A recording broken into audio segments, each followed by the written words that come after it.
Hey, this is Sky, and you are now listening to lookupimher.e. I'm here, and this is season 2, episode 4, and it's the Persuasion.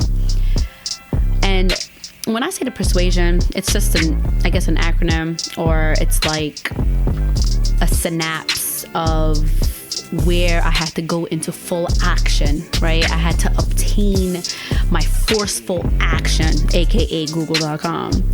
But it means a lot, right? So when we're talking about mental health, mental stability, mental safety, I'm talking about me looking back then, how exhausted mentally I was, how the reflections, how what I led myself to or perceived myself to be, or even like what I expected myself to be, and ignoring the fact like I could not get to the next level, the next step, without actually really paying attention to me and how I was feeling. And so when I'm going back and I'm peeling through these layers of my traumas and the chaos, and then talking about it, right, that actually just has you thinking like, yo, man, I was mentally fucked up, emotionally drained, physically and neglected. And so while I was adapting to my mental instability, I needed to go back to the drawing board. I had to actually like practice what I preached. You know what I mean? Like, not only that I had myself, I was fighting myself. I hated myself. But in the split second, I'm back on defense as an offense mode. And mentally, I had to decompartmentalize how to hustle while I was mentally broken. And at that early age, without the tools, without the mentoring, without the guidances, without anything, I was the only person who can maintain survival mode. So, you know, like, your daughter depended on you, which is me, you know, my strength. So survival of the fittest was the test that I was taking every day, daily, just, you know, from parenting and smilings and jobs and all of this other nonsense like a fucking robot. I neglected myself. So in order for me to keep me busy and tire me to sleep, I disconnected from reality and paid attention to what is needed to get done. And the exchange was, instead of I not loving me and I didn't appreciate me, I just was looking to siblings and friends and work.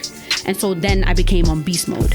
So the forceful survival mode that I was, you know, implicating and I'm over here trying to like pursue was during this time. And I had to get my money. I had to go back to school. And I said this, you know, several times, right?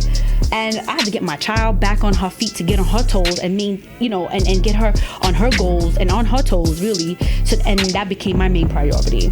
So I wasn't exposed to any leisure life. And that was a far sight, man. I didn't even know how to fucking be in a moment and enjoy it either, you know, until I started actually like learning to love me. And instead of me putting it on the back burner, I started putting it in front of me. I started paying attention to myself. I started paying attention to the hustle, and I started taking it over. Like I was on, my drive took over. You know, I compensated. And I guess with all of that compensation and all of that like overexerting, I kind of like forgot about it. And it just disappeared because my focus was only looking forward.